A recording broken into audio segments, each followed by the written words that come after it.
Camp is camp. It's tough, but it's for me to want to push myself. This is what I do, this is what I live for. I'm ready for battle. I feel like I'm getting stronger, and I feel by the time the fight comes, I'll be at peak performance. One more. One more. Beautiful, good. That's what we've got to bring him on to. Nobody can take them. It's unbelievable how far and how wide sports can take you and the things that you get. Anthony Joshua strolls into training camp like a man voluntarily signing up for suffering with a smile on his face. It's almost suspicious. Most humans hear camp and think marshmallows. AJ hears it and thinks, time to willingly get punched in the soul for fun. And the wild part? He's thriving. Every drop of sweat is like a love letter to his future victory. The man talks about pain like it's his favorite scented candle. He's hungry, driven, and fully convinced. Second leg of the training camp. I'm feeling energized, I'm feeling refreshed. So yeah, come inside, have a look what's going on. Tough training, tough lifestyle, rough and tough. But listen, how else would I want it? I love it. So what am I bringing differently? I wouldn't say a new mindset, but definitely like a new perspective. But ultimately, everything new has to lead to a win. So yeah, that's what I'm focused on right now, just winning. With training camp, it's grueling, like there's no doubt about that, but you just need to have a clear mind and be optimistic and run towards challenges every day. And that's how I am able to get through, is just the perspective I have on what suffering looks like. There's a certain standard that one has to have if they want to achieve certain things. I am working past efforts, measures that I set out for myself. Yes, it's tough. Yes. This is what he was born to do: wake up, grind, and systematically prepare to ruin someone's week. While normal people complain about a long day at work, Joshua is out here doing war-level training before breakfast. This isn't just conditioning, it's religious devotion. He's manifesting peak performance like it's a spiritual awakening. And the way he talks about being ready for battle, brother, he's not training for a fight, he's training like Jake Paul stole his parking spot, his lunch, and his Amazon package. Nothing says I'm built different like choosing violence at sunrise and calling it self-care. You mentioned earlier that Anthony Joshua still didn't have an opponent for his next fight, but he was thinking of still fighting before the end of the year. And we've got some breaking news for you now, because we're hearing that AJ is in talks with Jake Paul over a deal for a heavyweight fight in Miami next month. Of course, the YouTuber Paul has already fought the former heavyweight champion of the world, Mike Tyson, and beaten him. And he's now in talks with Anthony Joshua with a view to the two of them fighting in Miami next. Anthony Joshua landing in Las Vegas for camp feels like Zeus descending Olympus.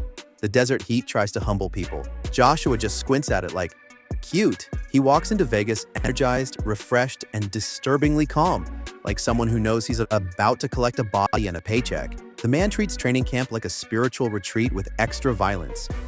He's walking around with monk-level focus, but the aura of someone who's already rehearsed the knockout in his head 200 times. The vibe is, namaste, but also, I will destroy your entire weekend. Vegas normally drains people. Gamblers lose money, tourists lose dignity, but AJ? He absorbs the chaos and turns it into cardio. Behind the scenes, he's sharpening tools like an artisan, crafting a masterpiece of destruction. He's not just preparing for a fight, he's preparing for legacy restoration, spotlight domination, and maybe a little Jake Paul reality check. If Vegas is the city of sin, calling out Gervonta Davis, who is a 135-pound lightweight, and he's calling out Anthony Joshua, that's a heavyweight monster. I think Jake Paul is crazy enough to fight Anthony Joshua because the money would be absolutely obscene. It's a catastrophic mismatch that people would tune in to watch because it would lead to the end of Jake Paul.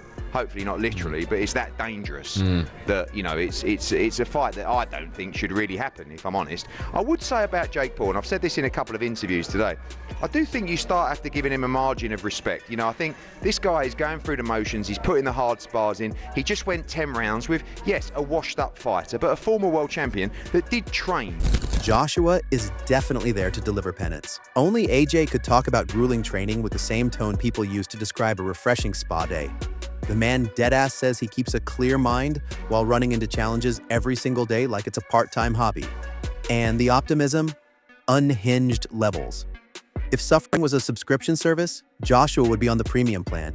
He's literally redefining pain as personal development. While normal humans run from discomfort, AJ runs toward it like it owes him money. His body's tired, his muscles hate him, his bones are filing HR complaints. And yet he's there like, more. There's something terrifyingly admirable about a dude who welcomes hardship with open arms and a grin. He knows greatness demands sacrifice, but AJ sacrifices so hard, the gods themselves take notes. Ring Magazine, Anthony Joshua, your man, and Jake Paul are finalizing a deal for a December heavyweight fight in Florida. True or false? I mean, the gun was jumped a little bit and fired early. There have been conversations. For us, we were flirting with the idea of having this little 8-round fight this year. Not with Jake Paul, by the way, because he was fighting Gervonta Davis. Yeah, that's not. But we were going to go on a other card somewhere. You wouldn't have really heard of the person we were going to fight. But AJ wanted to go through the motions, wrap the hands, and just gear up to what is really in the works with Turki Al-Sheikh, which is 2 fights in 2026, and that includes Tyson Fury. That's the plan for Turki Al-Sheikh. We received a phone call from Nikisa Baldirian, from MVP, who, by the way, we've spoke to a few months before talking to us about the fight. And he said, look, would you want to fight Jake Paul? He's not training to survive Jake Paul. He's training to silence him so completely that YouTube considers adding a "you sure you want this smoke?"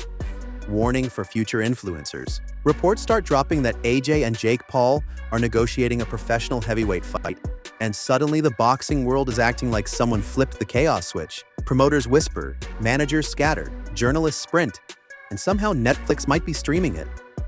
This isn't a fight announcement, it's a live telenovela. You've got leaks, denials, confirmations, retractions.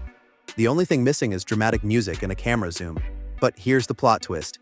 Despite the madness, the idea of the fight is so ridiculous it loops right back into genius. Joshua, a polished heavyweight king, versus Jake Paul, the internet's most determined troublemaker? That's not a matchup, that's a business plan with gloves. Everyone knows the money would be obscene. The spectacle? Untouchable. The discourse? Chaos. Whether you love or hate Jake Paul, no one can deny he knows how to manufacture attention like a mad scientist. And if this fight actually happens, boxing Twitter will combust. Boxing analysts everywhere are screaming into the void. They're calling the matchup dangerous, catastrophic, and a potential career-ending decision. Translation: Jake Paul might be brave, but bravery has a limit, and that limit is named Anthony Joshua. AJ isn't just bigger, he's stronger, faster, more experienced, and actually knows how to box people who punch back. Jake has skills, yes, but he has never tasted heavyweight power like this. Experts imagine the fight and immediately start planning Paul's hospital playlist. A mismatch at this level isn't fun crazy, it's science experiment gone wrong. But the craziest part? Jake Paul looks at these warnings and goes, sounds like content. The boy is fearless, or dangerously allergic to common sense. For Joshua, this is a chance to reassert dominance, secure generational wealth, and remind the world why he was once the scariest man in boxing. For Jake, this is the ultimate test, the fight that could make him a legend or a meme. He wants to prove he belongs. He wants respect. He wants history. But history hits back. This fight is the perfect storm of ego, ambition, and pure, ridiculous entertainment value. If it happens, it will break the internet. If Jake wins, humanity will glitch, Twitter will melt, boxing historians will cry into spreadsheets. If AJ wins, order restored. Jake goes back to YouTube with a new video titled, "I fought a heavyweight and survived." Kind of. Either way, this isn't just a fight. It's the crossover event of the decade, a collision of two worlds that should never meet, but absolutely must.